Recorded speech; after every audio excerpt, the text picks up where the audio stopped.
Buenas tardes a todos. Tenemos una elección que sorprendió a todo el sistema político. El resultado electoral para la industria de la energía es muy positivo. Lo más notable es la configuración del Congreso, tener 101 diputados en lugar de 37. Tiene que haber un reseteo más grande en la parte política. La foto del domingo no te arregla toda la película. Perdió la neuquinidad frente a la Libertad Avanza. Este gobierno puede ser un gobierno de ciclo largo político. Esperaría una ley de bases 2. ¿Cómo jerarquizás la importancia de esas tres reformas? La más relevante es la reforma laboral, después por la impositiva y la última la previsional. Yo sería muy cuidadoso en qué batallas me quiero meter. ¿Cómo ven el escenario en el sector de energía? Las inversiones en infraestructura están en marcha. Vaca Muerta creciendo arriba del 20% hace varios años. La principal restricción que tiene Vaca Muerta para su desarrollo es precio internacional. No rompan nada. La desregulación del sector eléctrico está muy bien, pero va a llevar años.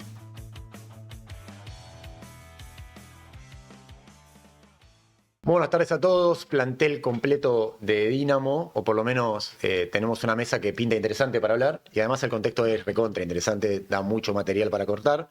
Tenemos una elección que sorprendió enteramente a todo el sistema político y todos aquellos que intentan leer o interpretar o tratar de anticipar qué va a pasar.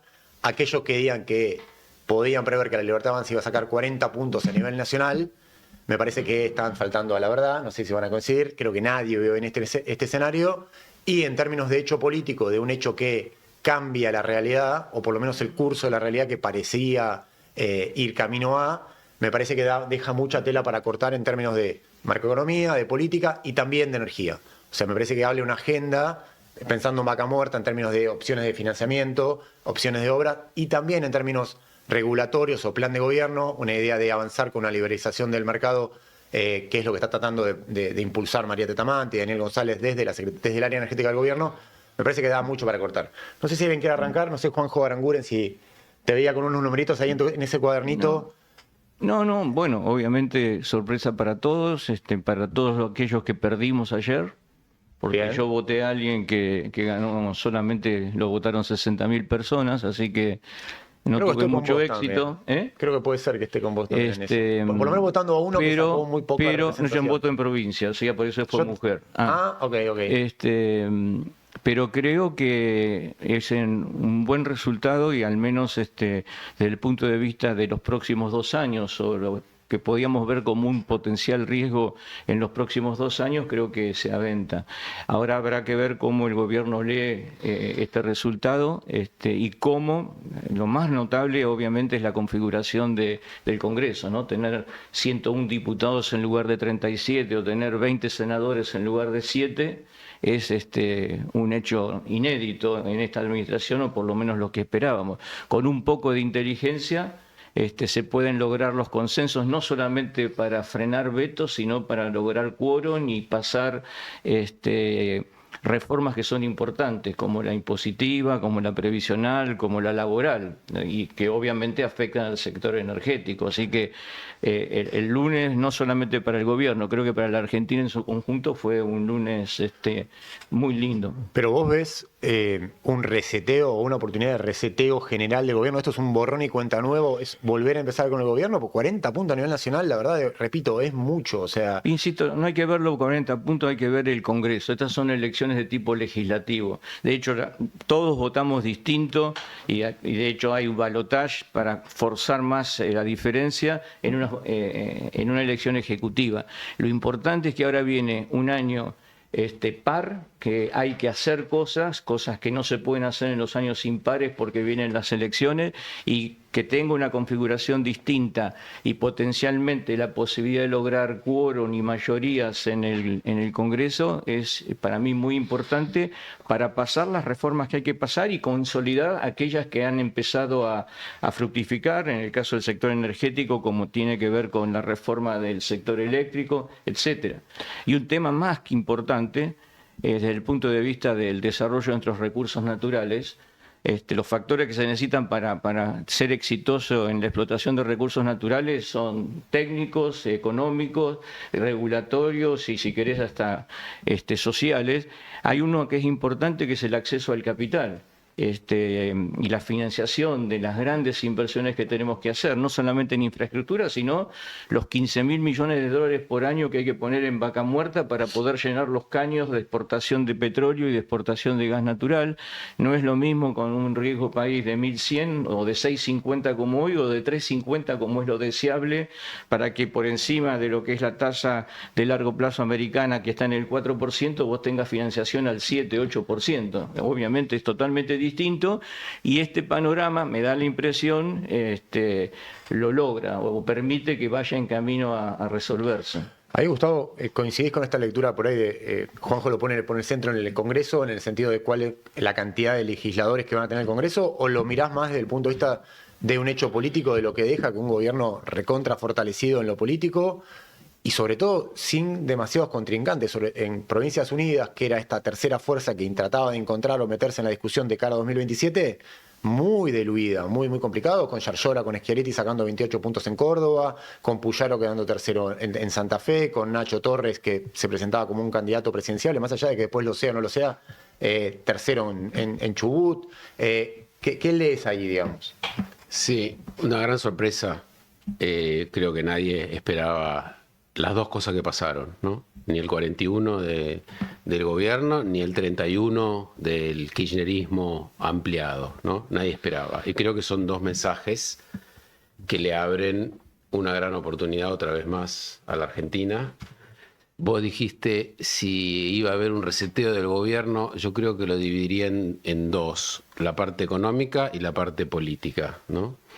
Y creo que en donde tiene que haber un reseteo más grande es en la parte política, ¿no? En lugar de tener casi un proyecto de destrucción de aliados y de destrucción de la masa política para gobernar, tiene que haber un proyecto de tratar de incluirlos de alguna manera al resto de gobernadores cercanos que pueden sumarse a esto. Entonces creo que el mensaje fue: el 41 yo lo leo como una dosis de paciencia muy importante de una fracción de la población que está diciendo: vale la pena esforzarme, quiero seguir viendo esto cómo se desarrolla y me estoy bancando una situación económica compleja, pero vale la pena.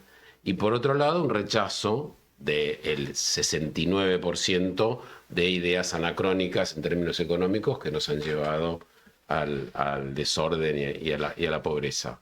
En ese marco, en la parte económica, yo sería muy cuidadoso en qué batallas me quiero meter, porque creo que se ha hecho un enorme trabajo en el orden fiscal, falta el orden monetario, cambiario, refinanciación de la deuda, eso es súper importante, pero hoy parece que hay grandes chances entre el triunfo electoral y el apoyo de Estados Unidos de poder ordenar el refinanciamiento que tanto le preocupaba a Marina, por ejemplo, en todas las reuniones que hemos tenido, que yo decía: este esquema sin financiamiento no funciona. Bueno, pero a lo mejor ahora tenemos financiamiento. Entonces yo me daría por más que satisfecho con que se termine de estabilizar la macro. Sería muy cuidadoso en meterme en peleas o en intentos de cambio tanto a nivel macro como a micro. Nivel macro, me parece que algunas de las reformas estructurales que se hablan no son para este momento. Como por ejemplo la reforma previsional, ¿no? No es para este momento.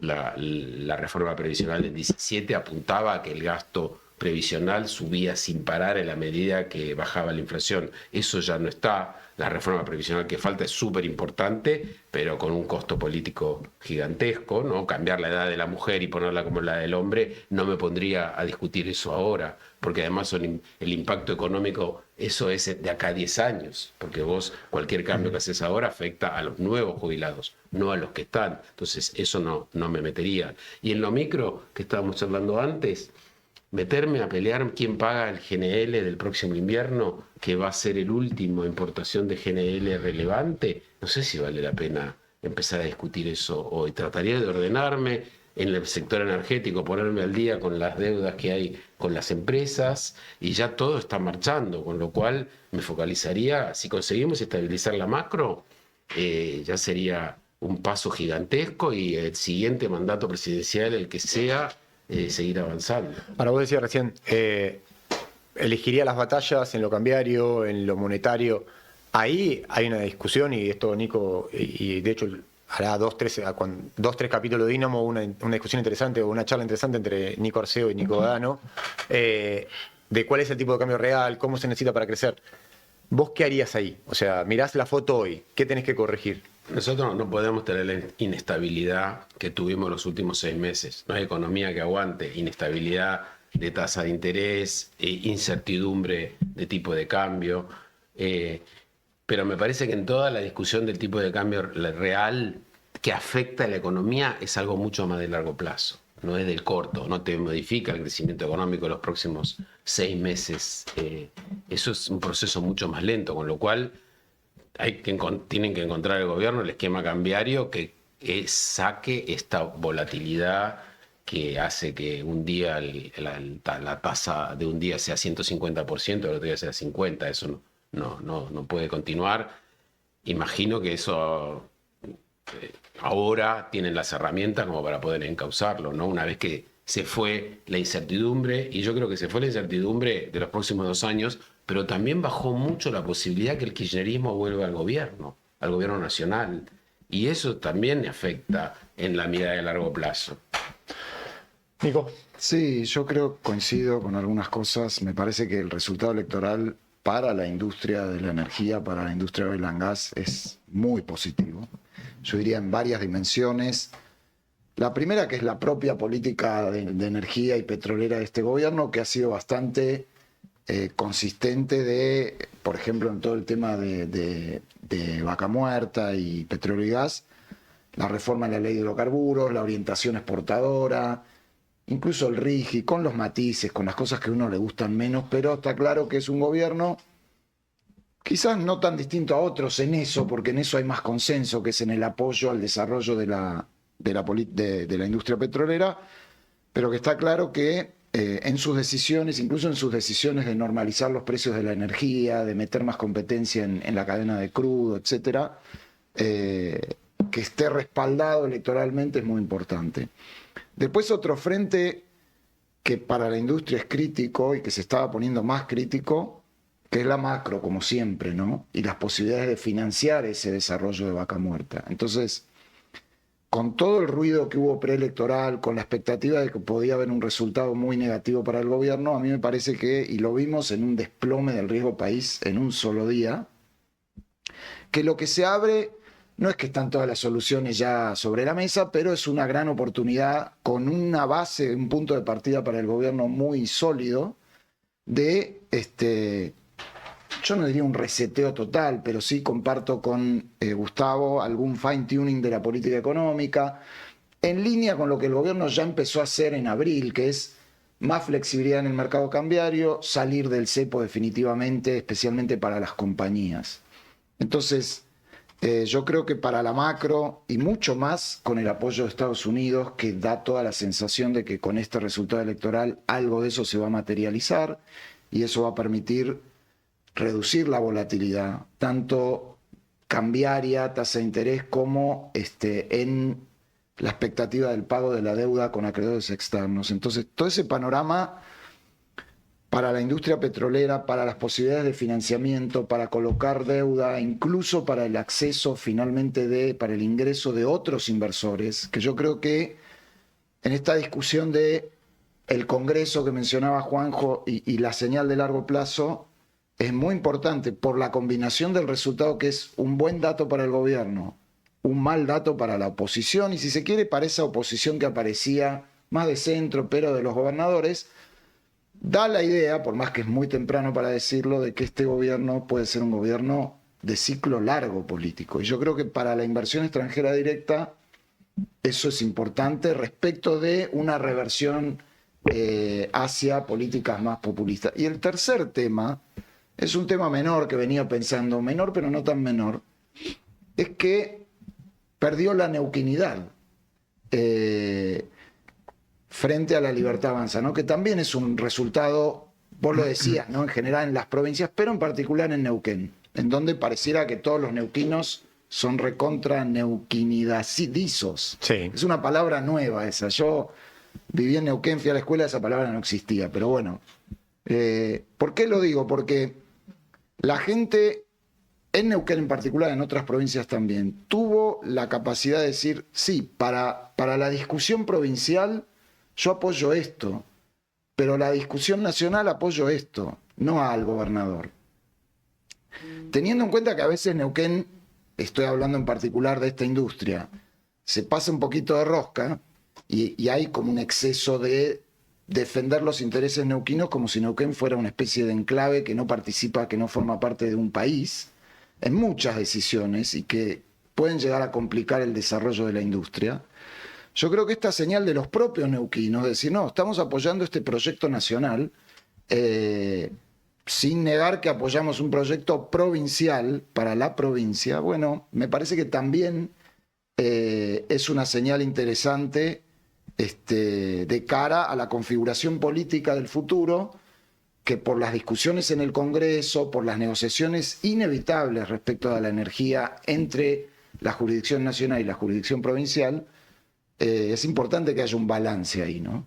Está bueno eso, porque por ahí tal vez Neuquén, el gobernador Rolando Figueroa, había generado una sobreexpectativa de que podía quedarse con los 2 senadores y con los 2 diputados, que es algo que no ocurrió porque sacó 28 puntos contra 33 y pico de la Libertad Avanza, que se quedó con los 2 senadores y los 2 diputados por ser la primera mayoría y la neuquinidad. Lo que pasa es que la neuquinidad hace 4 o 5 meses, si vos le decías a Rolando Figueroa, che, quedás segundo con 28 puntos y metés un senador tuyo y un diputado y te da cierta representación en el Congreso, te decía, yo compro. Lo que pasa que al final, las últimas semanas, los últimos meses, el gobierno no hacía pie, se caía, trastabillaba y generó, bueno, acá gana la neuquinidad y la mayoría de los espacios provinciales se diluyeron porque se nacionalizó tanto la elección. Ahora lo hablamos porque está bueno, a mí me interesa mucho eso. Nico, no sé, para completar un poco un panorama general y después... No, digo, más el saliendo de mi campo de acción, digo, un comentario digo más político, yo discrepo en parte con la caracterización, yo creo que la votación del domingo lo que muestra es una sociedad que no quiso saltar al vacío. Claramente si hubiera perdido la Libertad Avanza, el escenario macroeconómico hubiera sido muchísimo más ácido a lo largo de los próximos meses. Creo que ese miedo al salto al vacío en parte explica los resultados. Digo, no digo que explique la totalidad de los resultados, pero en parte explica los resultados. Ahora, más allá de eso, las restricciones macroeconómicas que tuvo este gobierno a lo largo de los últimos meses no cambian mágicamente con la elección del domingo pasado. Claramente hay una baja del riesgo país, por la señal de los electores.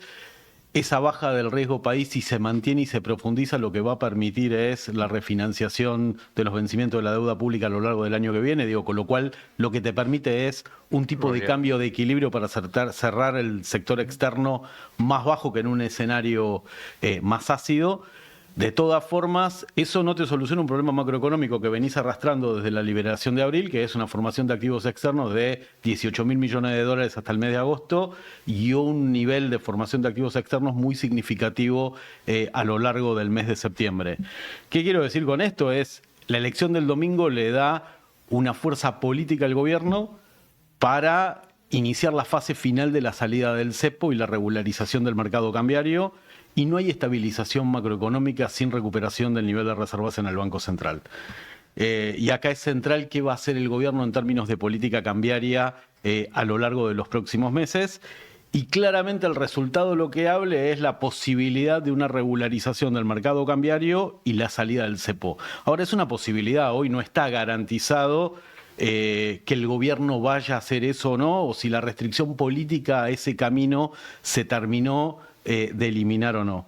Y respecto al sector energético, después lo vamos a discutir más en profundidad. Pará, en lo cambiario, vos decís, yo tengo que tiene el gobierno todavía debe ordenar lo cambiario, lo puede hacer con otras expectativas. Vos decías hace un par de semanas, cuando vos comparás tipo de cambio real contra 2018-2019, todavía estás un 20, un 30% abajo. ¿Cuánto estás más o menos por ahí? Sí, más o menos. Con lo cual diría, bueno, si tenés que resolver eso, no podés quedarte en un tipo de cambio de 1.450 mangos o más. Es un tema recontra para analizar entre ustedes que conocen del tema, porque las expectativas hoy te juegan a favor. O sea, sí, totalmente distinto que 2018-2019. Yo igual comparto con Nico es decir, yo creo que ahora lo que vamos a tener es una presión cambiaria a la apreciación de nuevo, porque parte del movimiento cambiario de las últimas semanas no fue por el problema de los flujos asociados al tipo de cambio real, es decir, que la gente viaja o que había muchas importaciones. Tengamos en cuenta que hubo una devaluación real importante, desde los 1.000 mangos de abril hasta los 1.400 y pico de ahora. Lo que hubo es un cambio de portafolio, una huida del peso enorme por una elección que se presentaba muy incierta. Yo creo que algo de eso, de ese cambio de portafolio, va a volver al peso. Es la oportunidad del gobierno, que es lo que todos estamos esperando ver qué hace estos días, de comprar reservas. Y no, espero que no se tienten de dejarlo bajar, efectivamente, y ahí arrancar hacia un proceso de completar la normalización cambiaria y la salida del cepo. La oportunidad la tienen, yo creo que la visión la tienen. Me sorprendería muchísimo que, digamos, de acá a fin de año no vayan por ese camino. Yo quería, más allá que tomo nota el comentario de Gustavo de que elegiría las batallas que tiene que dar el gobierno, creo que no puede con su genio, o siguiendo la fábula de la rana y el escorpión, va a seguir picándole el escorpión a la rana, y particularmente porque tiene fuerza política para hacerlo. Mucha más fuerza política que tenía antes. Yo miraría nuevamente el documento de abril del Fondo Monetario Internacional con las recomendaciones que daba, y recordemos que Estados Unidos es el principal accionista del Fondo Monetario Internacional. Yo esperaría en diciembre, en extraordinarias, una ley de bases 2, donde todas las reformas mencionadas que no se hicieron y que se quieren hacer independientemente, que a lo mejor alguno juzgaría que sería mejor dejarla para más adelante, las dan justamente en este año, que es un año donde se pueden dar, porque no se pueden dar en el 27, se pueden dar en el 26.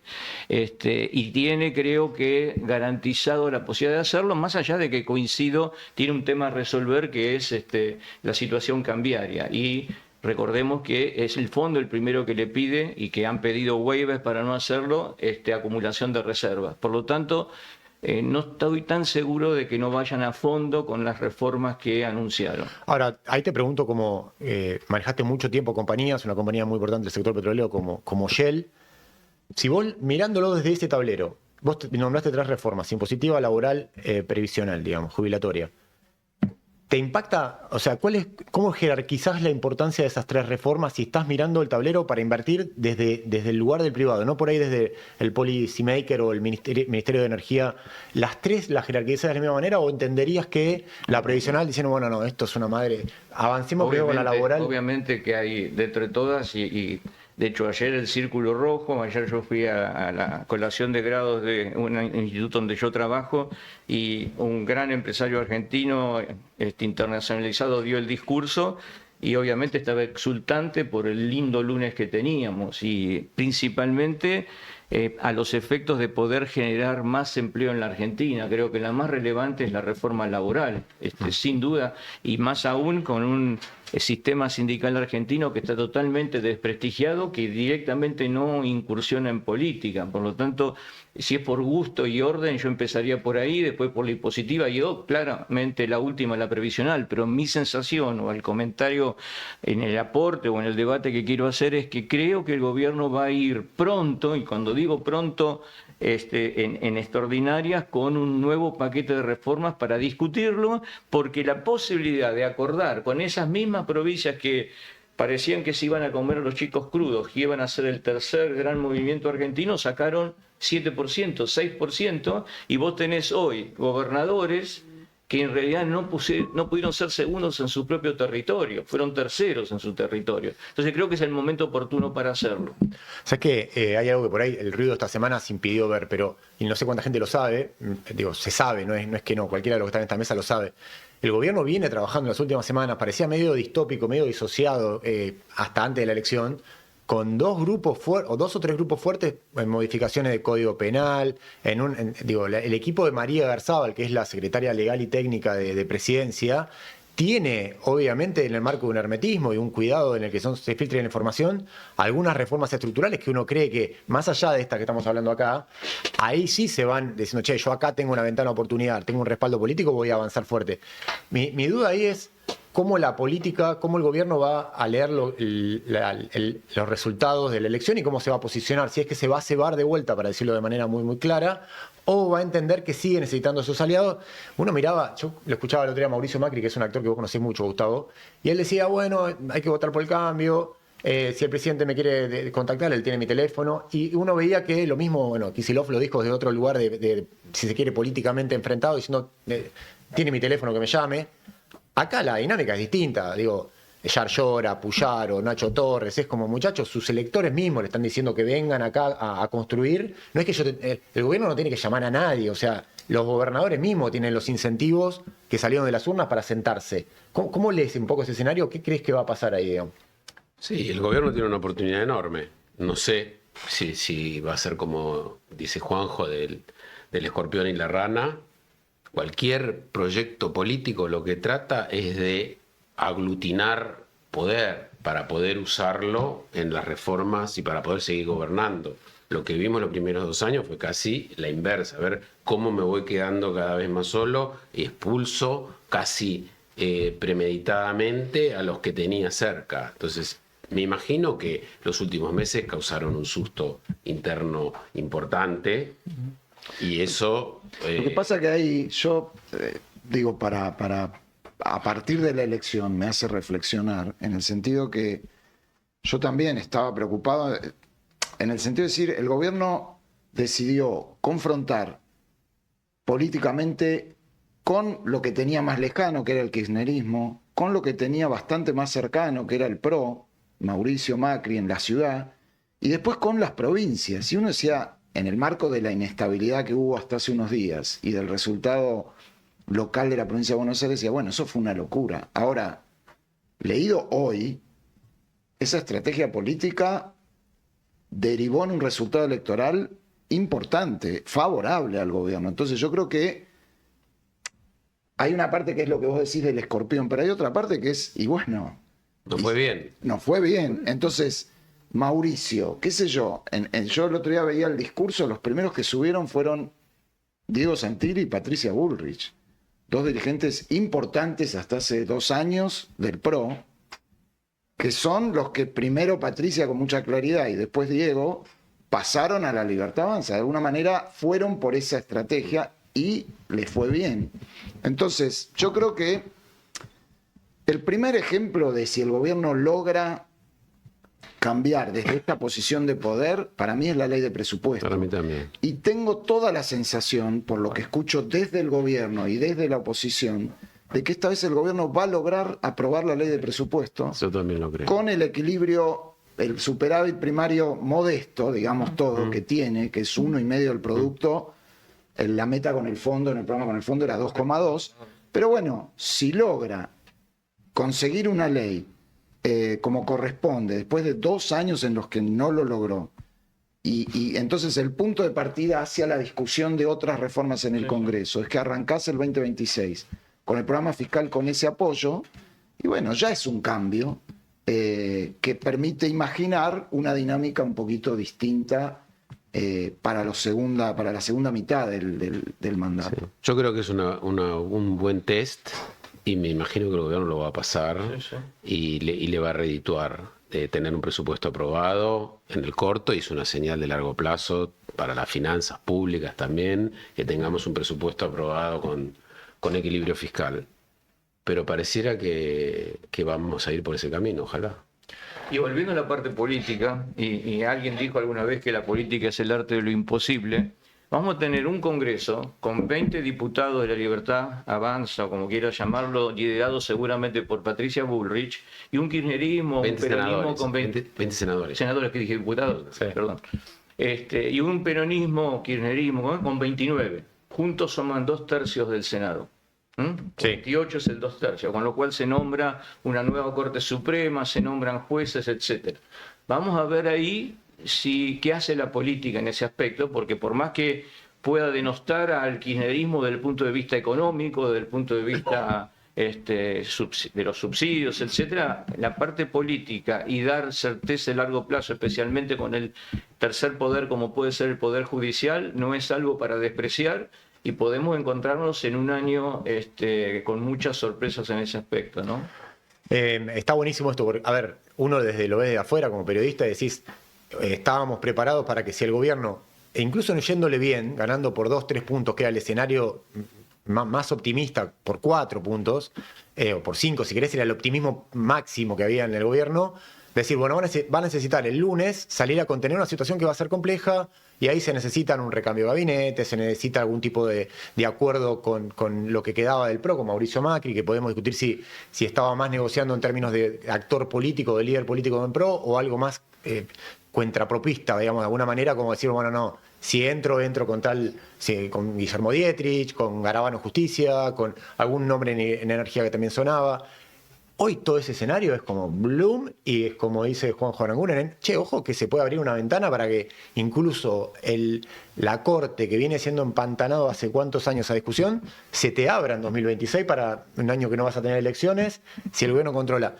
La pregunta concreta para cerrar el escenario económico, ¿se puede hacer eso sin discutir algo de tipo de cambio, sin corregir un poco más el tipo de cambio que te permita acumular reservas más rápidamente? Quiero decir, necesitas un tipo de cambio más cerca de 1.600 en este escenario, 1.600 y 1.600 y pico, o te podés quedar con que fluctúe y se te vaya a 1.400, 1.420, 1.380. Vos pensás de lo que estamos hablando, el otro día Toto dijo 1.500 está ok, Sí. y estamos diciendo 1.600. Sí. Es la nada misma. Sí, pero si vos lo dejás que te vaya, vos decís que vas a tener una tensión hacia la en apreciación el corto cambiaria. plazo yo creo que sí. Por supuesto, quiero creer que si Toto dijo 1.500, no lo va a dejar caer. Y que sabe que tiene que acumular reservas.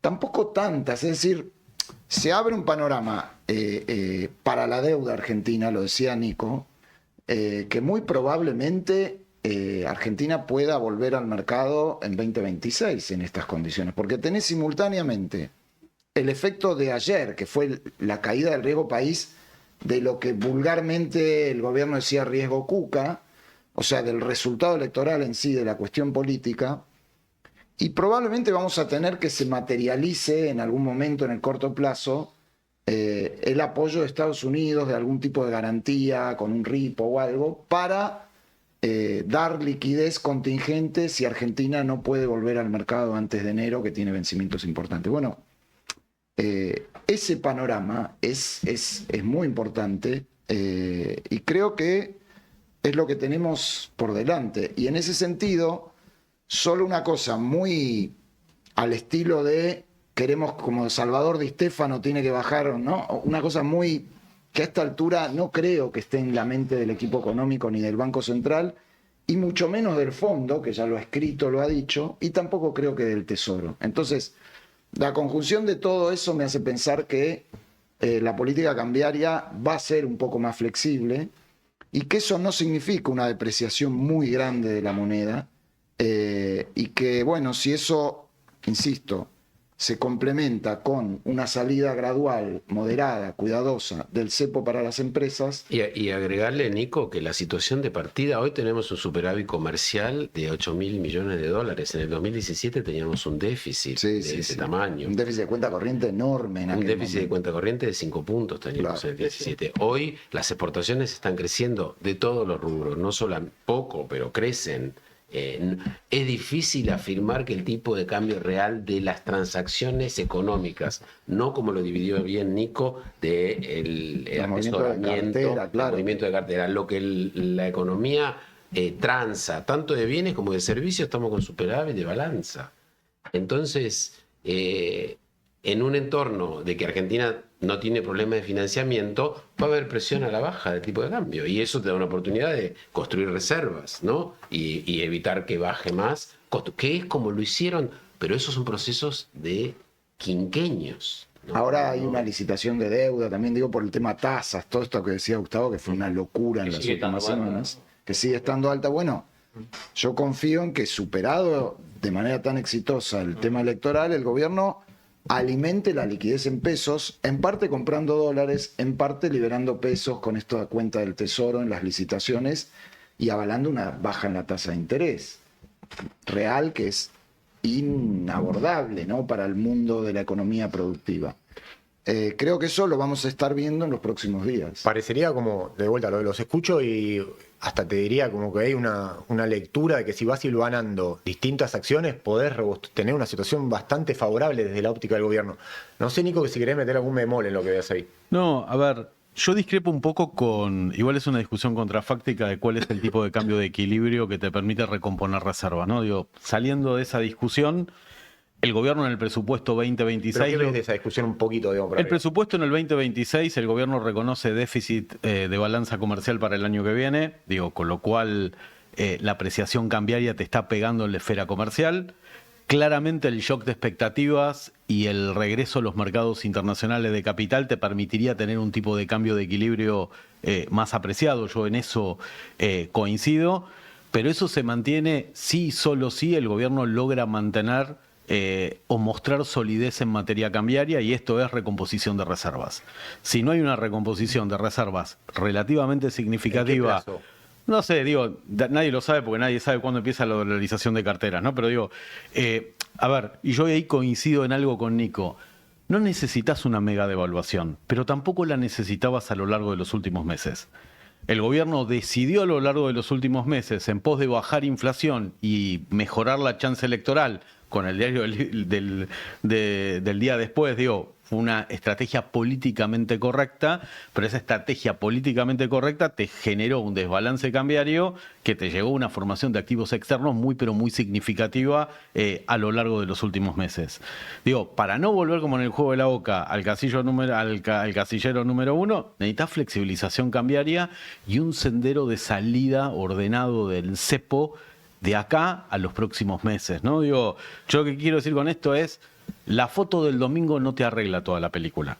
Digo, faltan medidas. Y falta fundamentalmente liberalizar el mercado La cambiario. salida del cepo es clave. O sea, yo me canso y todos escucharán compañías que vienen, incluso lo han hecho público, compañías de este sector, que dicen, tenemos proyectos, tenemos activos espectaculares, pero desde afuera nos dicen, mirá, en Argentina yo no puedo poner más plata si no la puedo sacar con claridad. Y no es que porque un día saquemos el cepo, esas empresas van a creer al día siguiente que está todo perfecto para meter 10.000 millones de dólares. Entonces, pero cuanto más tardemos en reconstruir una normalización de los flujos cambiarios con el exterior para las empresas, Lo que pasa, Nico, que hay de dividendos atrapados de empresas productoras de hidrocarburos, empresas petroleras, debes tener 5.000 millones de dólares. No o sea, creo, Nico. cada Yo vez creo queda que, menos, yo creo que el ¿no? que se quiso dolarizar, yo creo que este ya es está el dolarizado momento. hace rato. Vos levantás el cepo, voy a parecer Lucas Liach, pero creo que Lucas tiene Todas razón. las empresas están invirtiendo. Quieren invertir, con lo vas a cual, tener un flujo neto sí, positivo. positivo. Vas a tener un flujo Yo neto. creo que vamos hacia eso, probablemente más lento. El gobierno va con cautela.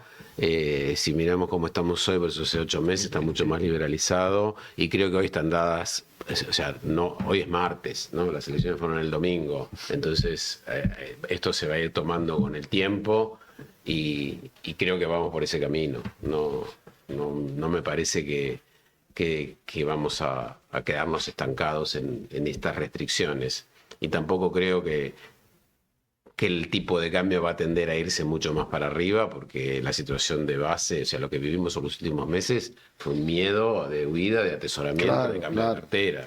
Digamos, de una caída de la demanda de pesos extrema, que en parte, con el resultado, un poco vuelve. Yo creo que la formación de activos externos, uno lo ve, tiene esos swings brutales. Y no puede- digo que en el futuro, porque digo, también al gobierno donde estuvimos con Gustavo y con Juanjo, tuvo una elección de medio término espectacular.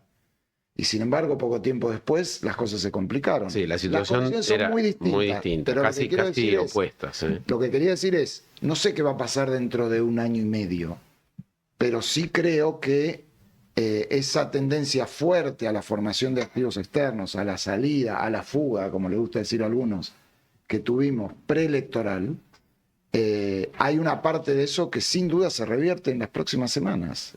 Y el gobierno creo que va a aprovechar ese reflujo.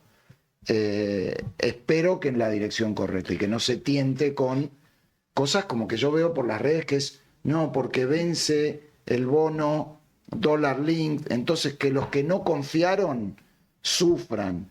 No se puede manejar la política económica así, ¿no? Entonces, como una idea de que hay que dejar que caiga el tipo de cambio para que... No, y creo que no, espero que no estén en esa, ¿no? En el equipo económico. Y con una oposición que está totalmente destruida, que va a haber pase de factura, que no tiene liderazgo, porque había un líder emergente en la oposición que obviamente quedó muy golpeado en esta elección. Por lo tanto, tiene todas para las de ganar. E insisto, el campo de batalla es el Congreso, más allá de la política económica, etcétera, desde el punto de vista político, es el Congreso donde hay que aprovechar el año par. Pues sí, quedó golpeado y por ahí estabas refiriéndote a Kicillof. Él podría decir, por otro lado, ojo que sacó 40 puntos en Provincia de Buenos Aires. A nivel nacional, sin duda, la oposición quedó golpeadísimo, le decía Gustavo, 31 puntos a nivel nacional de Fuerza Patria. Es un número... Pero ¿cuánto Sí. había sacado en septiembre? Sí, es cierto. Si vos no mirás las cosas aisladas y Sí. mirá lo que tengo. No, en términos de ¿De expectativas... dónde vengo? ¿Cuál es mi expectativa? Sí. Más, tomó una decisión política que es controvertir un argumento de su líder, de la líder. No, me parece que está más por ahí el tema. Desdoblar, Está más en y esa ahora interna. desdoblar. Y ella bailó en el balcón el domingo en la noche. Bueno, ahí está, me parece que tiene más que ver con no tanto con lo cuantitativo de los votos, sino con una interna política que llevará su tiempo de desentrañarse, si es que se desentraña, porque viene de hace rato y no se ordena y eso. no se ordena, y no se ordena. Con lo cual el gobierno tiene esa ventaja. Y de hecho, el domingo a también. la noche había ya pase de factura interna en términos de cómo se interpretaba el resultado, si había sido una mala decisión desdoblar o no. Digo, hay todo un proceso ahí de descomposición que tendrá que ir a algún lugar o no ir, digamos, o sea, no... Ahora, sé. mirando las cosas de un poquito más de lejos, yo creo que si el gobierno año 26 y 27 tiene 3,5% de crecimiento y una inflación que vale bajando levemente, va a terminar con un nivel de aceptación que casi le abre las puertas a la reelección. Y eso hoy me parece bastante factible. Nada de crecimiento del 7%, que crezcamos al 4%. Que, Es un montón, ¿eh? 4% que haya anuales en vos. crédito, que va a haber crédito, ¿no? Si se arregla la situación, va a haber crédito, que eso es algo que la gente lo siente a tasas lógicas. Es un camino hoy bastante Lo que factible. pasa es que realmente algo sorprendente también del resultado electoral, y que es muy valioso para el gobierno, es que el año pasado fue un año muy malo, de un ajuste muy grande, y este año tampoco fue un año tan bueno. Entonces, este es un año en el que la economía está en recesión, el ingreso no termina de recuperarse, se perdieron muchos empleos. Entonces, que la población de alguna manera diga, quizás por un poco de miedo, por lo que fuere, porque la alternativa es peor, diga, y bueno, lo seguimos apoyando, me parece que es muy importante, porque probablemente todo lo que se hizo te asegure con ese apoyo 2 años siguientes mejores que los 2 años previos. Con lo cual coincido con Gustavo que nunca vamos a saber hoy qué puede pasar dentro de 2 años, pero electoralmente lo deja muy bien posicionado al gobierno, y ahí entra en un círculo virtuoso en un montón de dinámicas, incluyendo la dinámica de la inversión en la industria de la energía. Ahí, digamos, cerrando un primer capítulo de análisis macroeconómico, político, que es así, el sector de energía es tomador de macro, digamos, depende de todas estas condiciones de borde, porque si no, no tiene nada tiene sentido. ¿Cómo ven el escenario en el sector de energía, Nico? Me interesan 2 focos, Vaca Muerta y la parte más de regulación o los negocios o el sector de generación eléctrica. Uno miraba Vaca Muerta de cara a 2026 y decías, che, financiamiento complicado, tenías una macro compleja, mucha incertidumbre política y un precio del crudo que la mayoría de los analistas internacionales lo está viendo más cerca de $60 que de 70, que es el número con el cual habían proyectado o presupuestado las empresas para la inversión en el primer semestre de 2025, pensándolo para 2026. Hoy todo esto te ordena, te limpia el escenario doméstico, y lo que te queda ahí, la gran duda es precio de crudo, qué es lo que te impacta en cuál es el flujo de caja que tienen las empresas para reinvertir, o sea, proyectos como Los Toldos, como Rincón de Aranda, como todos esos proyectos nuevos de Vaca Muerta, bajo del choique de Pluspetrol, YPF con sus proyectos nuevos, Vista, digamos, en la aceleración de la Amarga Chica o Bajada de Palo. ¿Qué ves de todo ese escenario? ¿Qué estás viendo, digamos? A ver, yo creo que la principal restricción que tiene Vaca Muerta para su desarrollo, sobre todo en oil, es precio internacional. Claramente el ordenamiento de la macro local te ayuda en términos de financiamiento y de costo de financiamiento, pero hoy digo, el gran limitante que tiene el sector en términos de crecimiento el año que viene es precio del crudo, en donde la mayor parte de los analistas internacionales están discutiendo cuánto baja respecto a 2025, ¿no? Pero hay una visión... O sea, vos ves que todavía la mayoría de los analistas piensan que puede bajar ese precio. Sí, hoy está en 64, los futuros están en torno a eso. En general los analistas lo que ven es el crudo un poco más abajo, fundamentalmente por un crecimiento muy fuerte de la producción de petróleo en Medio Oriente, en el resto de los países, incluido América del Sur, y todavía no se observa una desaceleración de la producción de crudo en los Estados Unidos. Ese me parece que es la principal restricción. Claramente el cambio del escenario político en el aspecto regulado sí impacta significativamente. Si hubiéramos tenido una economía con un tipo de cambio, con una evolución cambiaria mucho más disruptiva, te hubiera complicado mucho el nivel de subsidios y el nivel de cobertura de tarifas sobre los costos de generación. Eso en primer término. Y en segundo término, me parece que no era viable la reforma eléctrica con un tipo de cambio descontrolado, ¿no? Digo, la reforma eléctrica en este contexto tiene una viabilidad, se va a ir instrumentando. La reforma eléctrica me parece que va a ser un proceso, ¿no? Digo, se plantearon los principales lineamientos, la reforma va a empezar a rodar, va a generar un determinado precio en el mercado spot y en el mercado a término un poco más lento. Yo creo que el impacto más significativo de la elección del domingo es en torno a la viabilidad de la reforma eléctrica. Y acá quiero colar un segundo punto, que es: si Argentina va a la estabilización macroeconómica, y Argentina, digamos, todos ven una ventana de posibilidad en términos de la estabilización macroeconómica y la conformación de la desregulación del sector eléctrico, licitar las represas hidroeléctricas en este contexto no tiene demasiado sentido. ¿Por qué? Centralmente porque las empresas te van a poner una tasa de descuento todavía al flujo de caja futuro muy elevado. Si esto se logra estabilizar, esas concesiones valen mucho más dentro de 6 meses, un año. O sea, la licitación de las represas del Comahue, las ofertas se tenían que meter el jueves 23 de octubre, eran 3 días antes de la elección. El gobierno había dicho que iba a avanzar en esa dirección y 12, 18, 24 horas antes sacó una resolución diciendo eso se posterga, no me acuerdo bien de memoria, el 7 de noviembre. Viernes que viene. Lo que vos estás planteando es: yo esperaría que haya mayor claridad en el escenario macroeconómico para ver cuál es el precio que te puede ofrecer un... No es solo el panorama macroeconómico, es también la concesión, y por cómo está armado el pliego de concesión, que lo que te está dando es la posibilidad de vender parte de la energía en forma creciente al mercado a término. Ese mercado a término va a tener más valor a medida que la reforma eléctrica se vaya consolidando. Y para que la reforma eléctrica se consolide, tiene que pasar tiempo. Ya viene atrasado, o sea, ya el periodo de concesión original terminó, Es cierto. o sea, y las empresas han aceptado prórrogas y hay que hacer inversiones, o sea, no es que, y esto es un poco también leí los artículos donde primero el gobierno no lo había hecho y después lo hizo de apuro, etcétera, y que estamos hablando de reprivatizaciones. Acá nunca, siempre fueron concesiones, acá no es que se está privatizando de vuelta, y el gobierno hoy no tiene dinero o capital para hacer las inversiones que hay que hacer para mantener el estado de esas represas. Por lo tanto, yo tengo dudas de que sea conveniente, o tengo un punto de vista distinto de que sea conveniente esperar. Es decir, hay que hacerlo, tienen que hacerlo aquellos que saben operarlas, no tenemos quien las opere, y la incertidumbre que le estás dando a las empresas, si le dejas o no remitir dividendos, si van o no sacar el cepo, y al mismo tiempo le decís, no, le postergo la concesión o la licitación, bueno, creo que es inconveniente. Obviamente que el dinero que va a recibir o el precio que van a pagar va a ser más bajo si lo hacen ahora que a lo mejor si lo hacen dentro de 6 meses. Totalmente de acuerdo. Ahora, Juanjo, ahí... Pero alguien lo tiene que hacer. Y alguien tiene que invertir. El Estado no puede. Sí, yo lo que estoy planteando, yo no estoy diciendo hagas un stand-by por 4 años. Yo lo que digo es, si lográs estabilizar la macro, un atraso en el proceso de concesión de 4, 6 meses, te puede cambiar bastante el valor que Nico, percibas por estas concesiones. Juegan. Del otro lado, aquellos que van a ofertar también saben esto. Y por lo tanto... Sí. Sí, yo lo que digo es, estás ofreciendo un flujo futuro en el mercado a término que hoy todavía no existe ese mercado a término.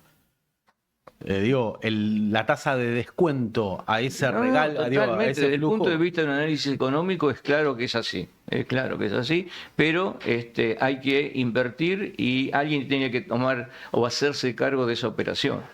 Pero pregunto, porque de vuelta, este tema es un tema recontra interesante. Estamos hablando de la licitación de las 4 represas del Comahue, Piedra del Águila, El Chocón, por ahí, Alicurá y Cerro Colorado, Planicie Banderita. Son 4 centrales que tienen un rol importante en el funcionamiento del sector de generación. Y la realidad es que el gobierno está pensando en reconcesionarla por 30 años. Se ha discutido poco, porque obviamente hay mucho ruido en la Argentina y este tema es técnico, es complejo, pero me parece buenísimo el ejercicio de esta mesa.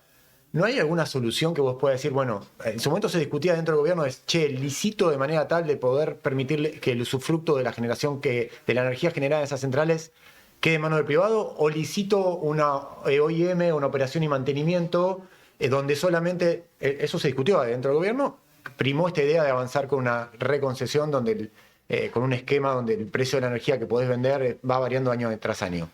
¿No podés buscar no vendría la pena discutir, busquemos una OIM 1 año, 2 años, 3 años?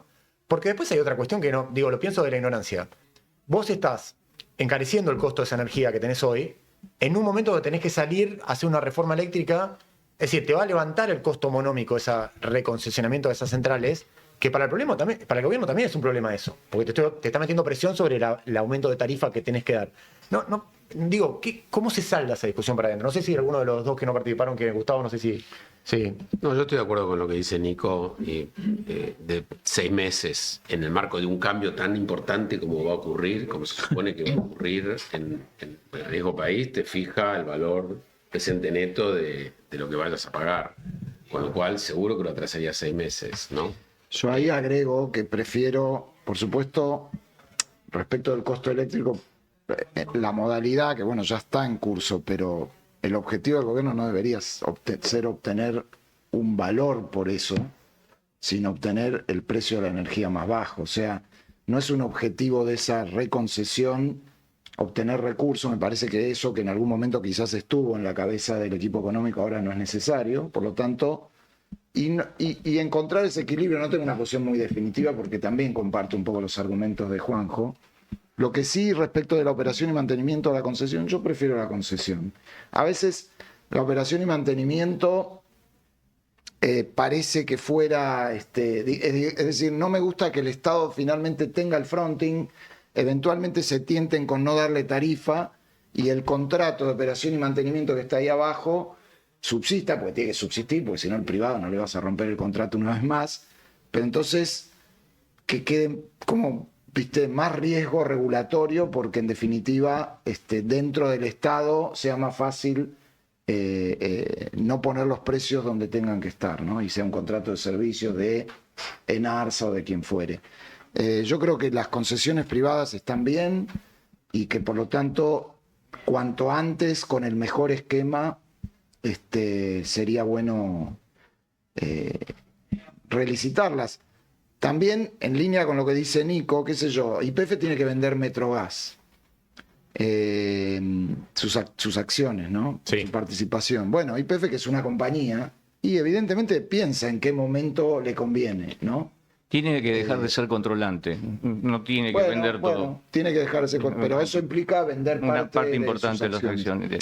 Desde hace 10 años Claro. que nosotros no lo logramos. Bueno, pero digo, lo cito como ejemplo porque creo que es correcto lo que dice Nico, de que bueno, llegado el momento y vos no tirás esos activos si pensás que puede haber mejores condiciones en el corto plazo. Sí, pero yo insisto, y estamos así en parte porque vivimos incumpliendo los contratos. Vivimos, voy a usar una palabra que popularizó Pagni, vivimos procrastinando, postergando. Yo creo que Argentina va a ser lo que tiene que ser cuando cumplan los contratos, cuando YPF cumpla con la 24076, cuando la concesión terminó en el 2022 o 2023 al principio. Y ahí tenemos una vieja diferencia con Juanjo. O sea, eso es lo que hay que hacer. O sea, de mi punto de vista, lo que hay que hacer es cumplir con los contratos. Pero el cumplimiento de los contratos, la seguridad jurídica, hay un punto en donde es, voy a usar un término endógena. O sea,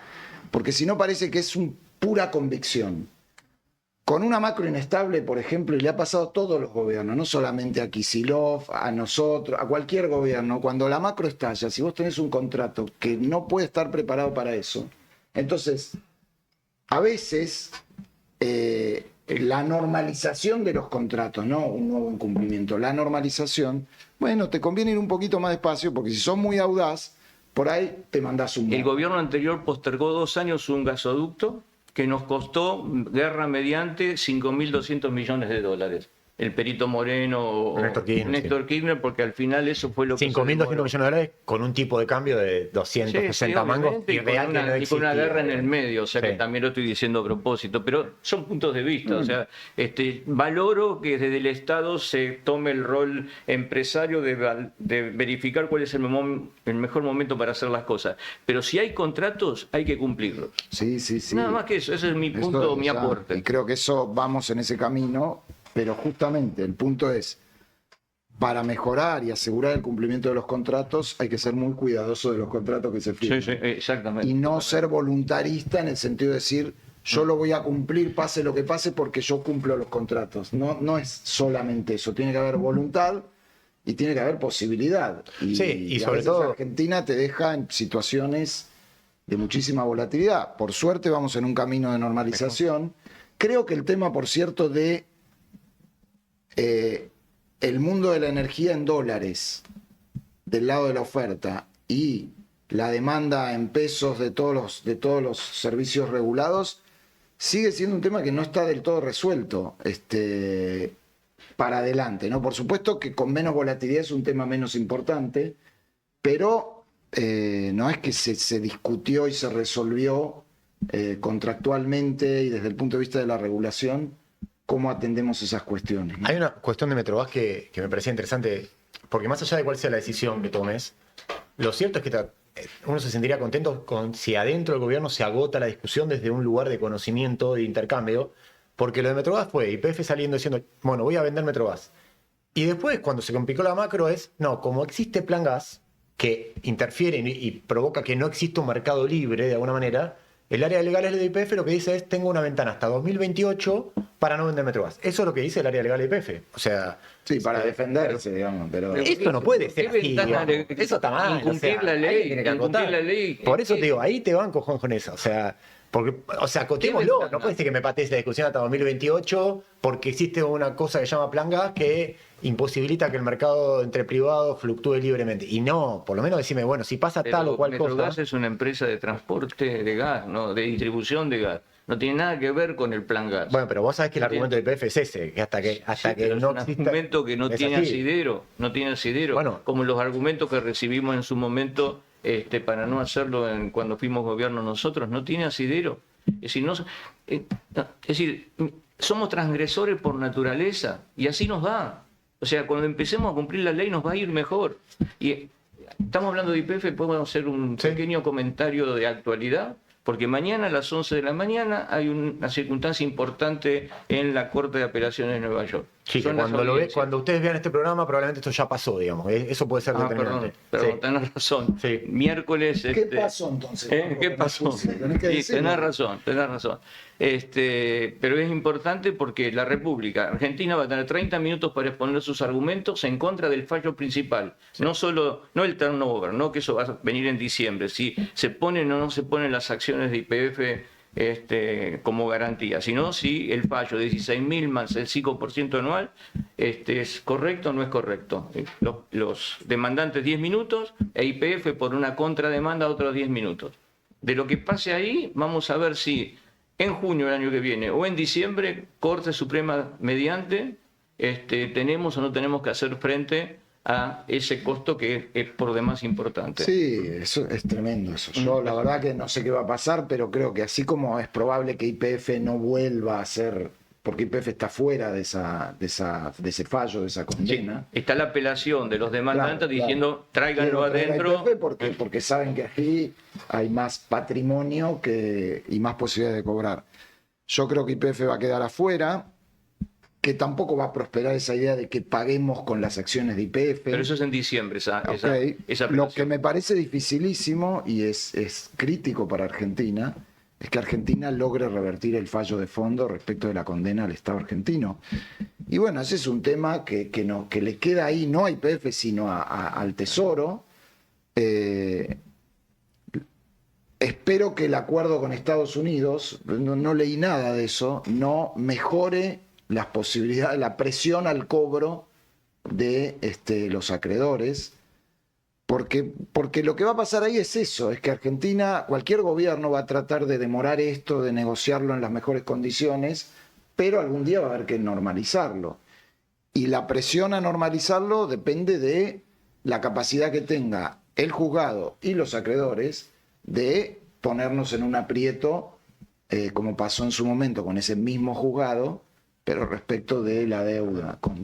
Pero el taxi corre y son 800 millones de el dólares taxi por año. corre, la verdad que es increíble ese fallo, ¿no? No el fallo en sí, sino el daño que nos ha provocado el modo en el que se hizo esa expropiación. Totalmente.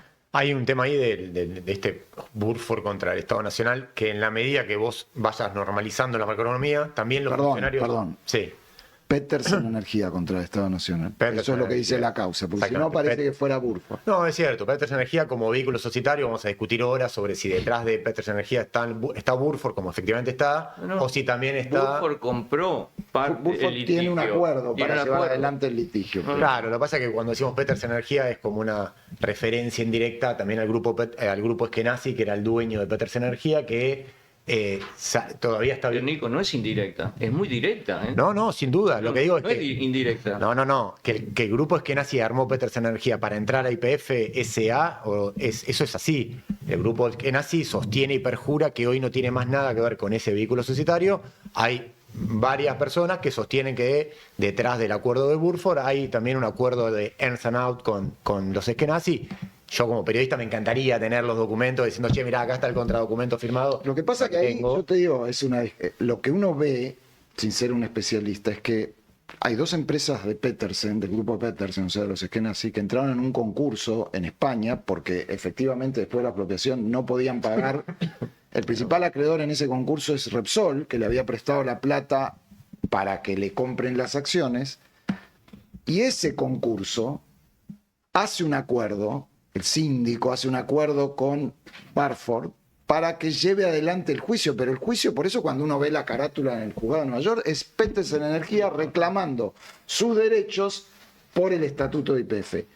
Y lo que dice la gente que entiende de esto es, sí, dependiendo de cuánta plata entre, el acuerdo es público, el 70% se lo queda a Burford, el 30% va al concurso, el primer acreedor de ese concurso es Repsol, y si sobra plata y va al otro acreedor y sobra plata, ¿quién se queda con la plata que sobra? Y de hecho Burford ya vendió la mitad de su...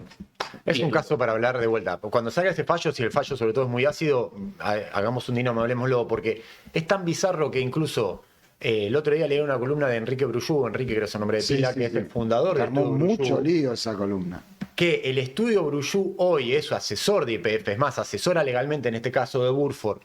Y el estudio Brujú hoy, que debe ser uno de los 3 mejores estudios de la City porteña, recomienda una estrategia legal que su histórico fundador dice que es mala y que hay que ir por otra estrategia, que es lo que propone una especie de discovery y demás. Sí. Que todos los abogados de Brujú te dicen, no, lo que dice Enrique está totalmente fuera de lugar, es extemporal, ya cerró la ventana de oportunidad de hacer todo eso. O sea, es un caso, nada, nos va a atravesar un montón.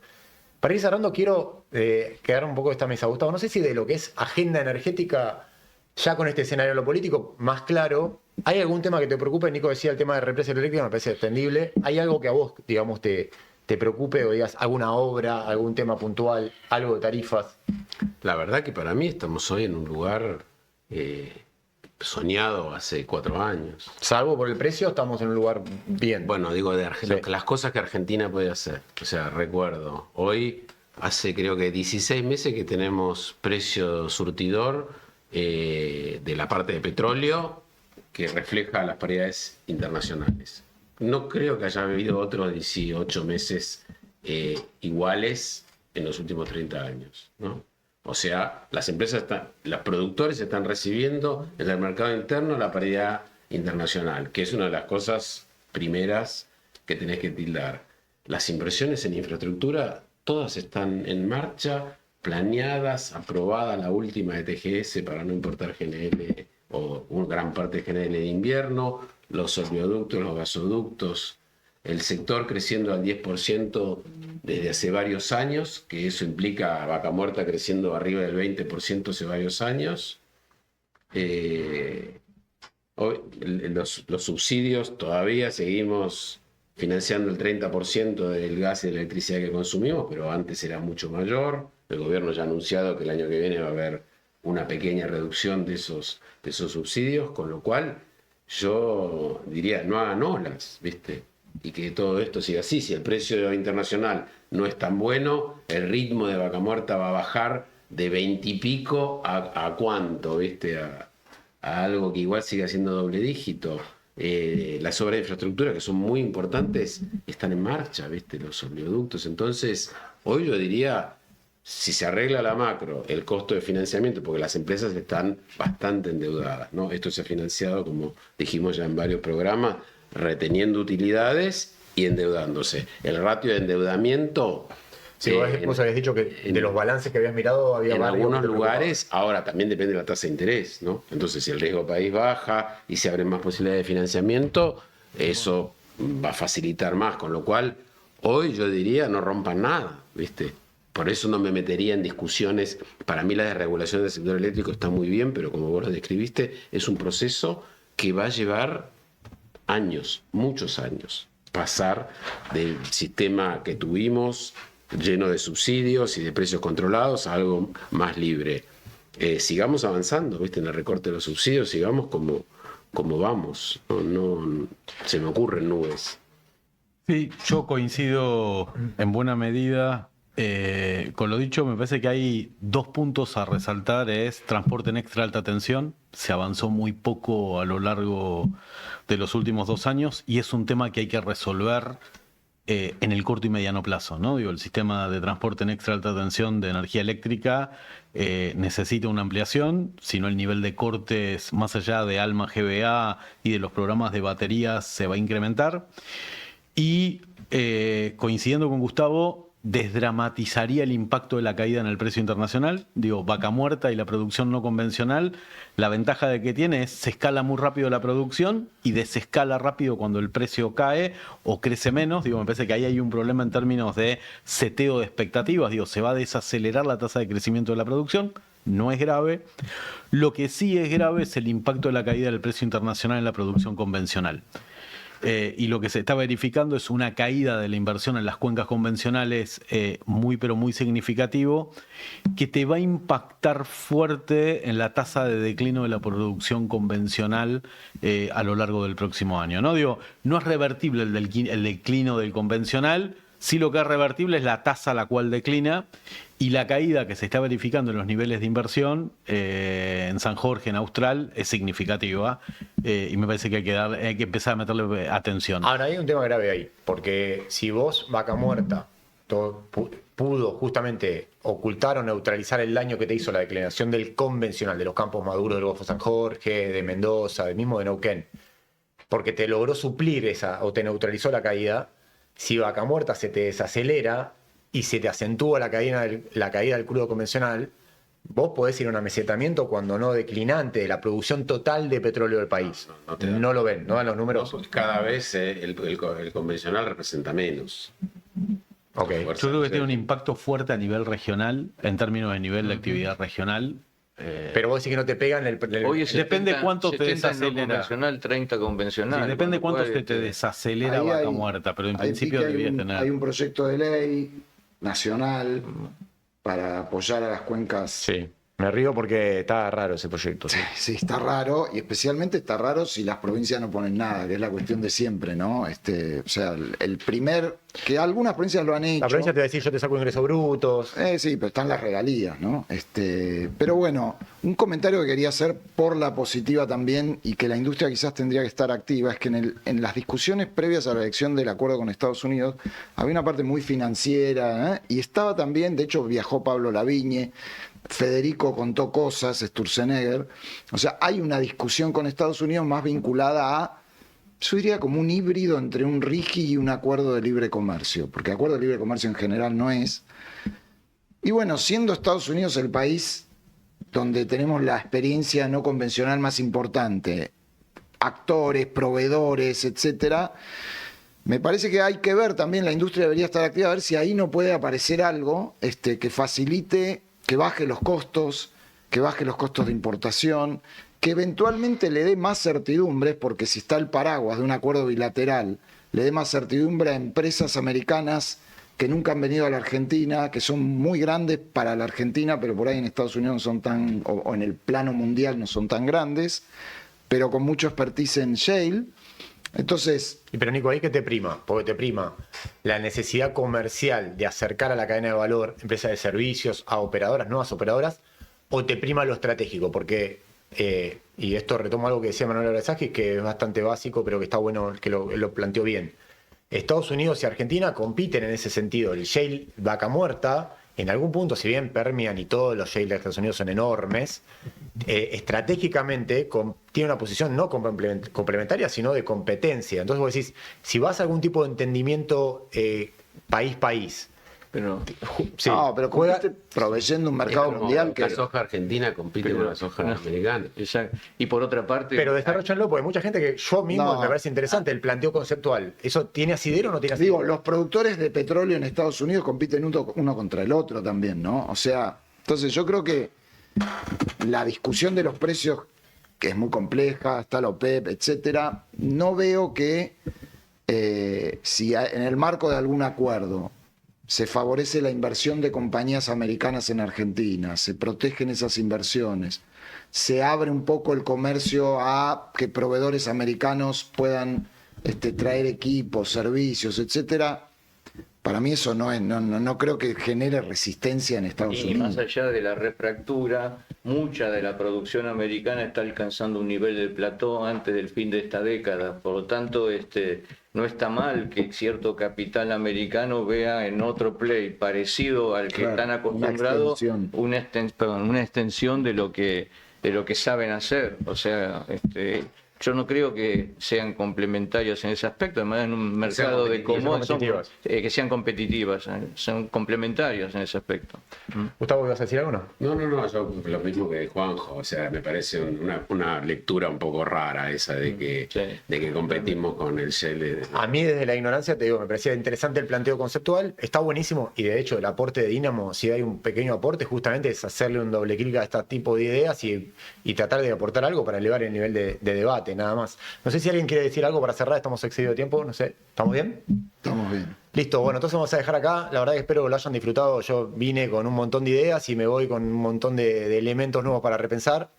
La realidad argentina en términos políticos cambió fuertemente. La elección del domingo 26 de octubre es un hecho político tan grande. Hablamos fuera de micrófono por ahí, rememorarse lo que fue la elección de las PASO del 2019 para pensar un hecho político que sacuda tanto la realidad. Quizás todavía más, me parece, porque esta no la vio venir nadie. Veremos qué pasa con la agenda energética, pero acá ya tenemos un primer pantallazo. Así que nada, un placer como siempre. Síganos en las redes de Dynamo, no lo voy a decir siempre porque ya estamos, pero en Instagram, TikTok y LinkedIn mismo. Así que hay algunos productos nuevos audiovisuales que también están saliendo. Laura Evia, Luana Tejero. Nada, un abrazo, estamos en contacto. Chau, chau.